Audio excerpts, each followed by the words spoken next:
Meet Ali Banat, a friend of mine, a young Muslim born and raised in Sydney, Australia, who has lived quite a successful life.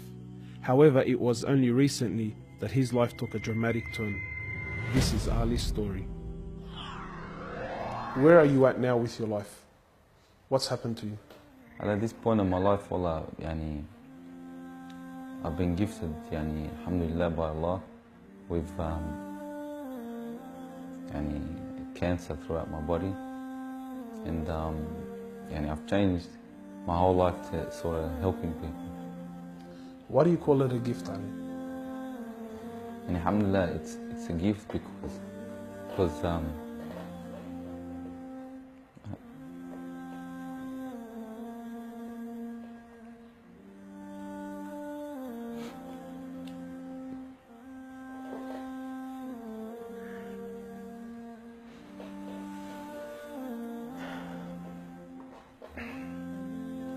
and it's a gift because Allah's given me a chance to change.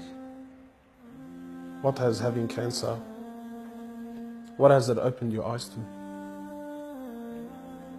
SubhanAllah, everything in life, even the smallest gift, like breathing fresh air.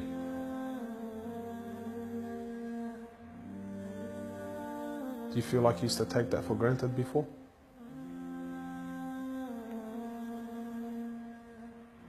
How long have you had cancer? 4 months now. Ali was diagnosed with stage 4 cancer and given only 7 months to live. Upon finding the news, he immediately sold his successful business and was forced to reconsider the lavish lifestyle he was accustomed to. Everything was to change. Ali, what was your reaction when you came to know you had cancer? I got rid of my cars, I got rid of my watches, even my clothes. I took them with me overseas and I gave them to a lot of people up there, alhamdulillah. So I wanted to try to leave this world without anything. So you were on a mission to get rid of your dunya. It wasn't until Ali invited us into his room that we truly understood the luxurious lifestyle that he was living and the extent of the sacrifice that he was making. What's all this, Ali? Talk to me, explain this. It's a bracelet, costs about 60,000. $60,000. Yeah. What do you have in these boxes, Ali? They're all my shoes, alhamdulillah. Louis Vuitton? All Louis Vuitton. How much is something like this worth, Ali? They're probably about 1,300. How much you pay for that, Ali? About 700. Thongs. For a pair of thongs, yeah. So what's happening with the sunglasses here, Ali? I just like collecting different sunglasses. Yeah? I've got rid of a lot of them. I gave them to a couple of brothers in Africa, alhamdulillah. So you're telling me there's a kid in Africa that's walking around with Louis Vuittons and... Can I try one of these hats on? I've only mentioned them in my talks like 100 times. You can try the red one on. It's limited edition one. Barakallah. What do you reckon else? Sheikh Gucci. Ali's interest in the dunya has left him abruptly and no longer holds a place in his heart. So Ali, what do you feel now, like when you look at this? And driving something like this doesn't really cross my mind anymore. It's not something I would want to do no more. After someone tells you, or you find out that you're sick, or you haven't got much time in this life, wallah, this is the last thing you would want to chase. And this is how we should be living our life every day. Car like this, people would love to be in it, people would love to own, people would love to drive it. Wallah, they're going for the wrong goals. And you realize that when you get sick, when someone tells you haven't got long to live, you realize all this stuff does not benefit us in any way. So what's the value of this in your heart now? This is worth one pair of thongs for a little African child with no thongs. Wallahi, it's worth more than me to see him smile with a pair of thongs than own one of these. Wallah al-Azim. Ali has since dedicated the remainder of his life and wealth to helping those who are far less fortunate than him. After an emotional journey to Africa, Ali has established a charity titled Muslims Around the World Project. The organization wasted no time in the construction of a masjid and a school in Africa to serve as an ongoing charity for him when he finally has to depart this world. Well, it all started from when I went to the cemetery when a brother that has cancer passed away.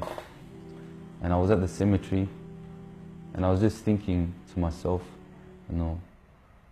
after you go, there's nothing. There's no one there for you. No mother, no father, no brother, no sister, except for your deeds. And even your money is not going to be there for you. So the only thing that's going to be there for you is a sadaqah.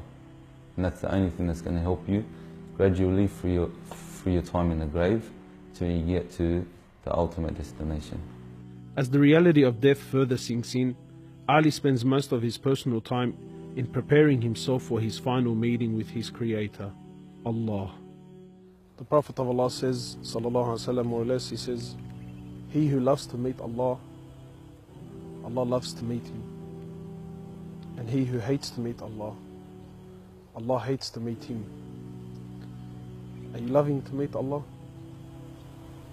Because of this cancer, I've been advised by one of the brothers to take a special drug to help me with pain and stuff. And subhanAllah, it's very strong.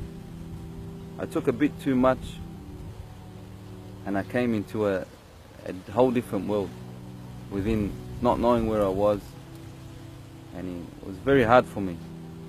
And subhanAllah, I actually seen things I've never seen before. And my family were there all standing around me, and I was pointing up and I was saying, Ya Allah, take me. And it was that beautiful what I was seeing, I just wanted to go. And the next day, subhanAllah, I woke up and I was upset that Allah didn't take me.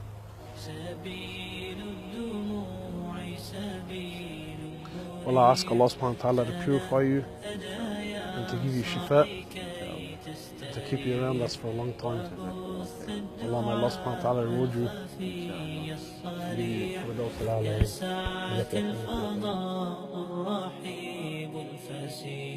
سبيل الدموع سبيل مريح تنهدى يا صاحي كي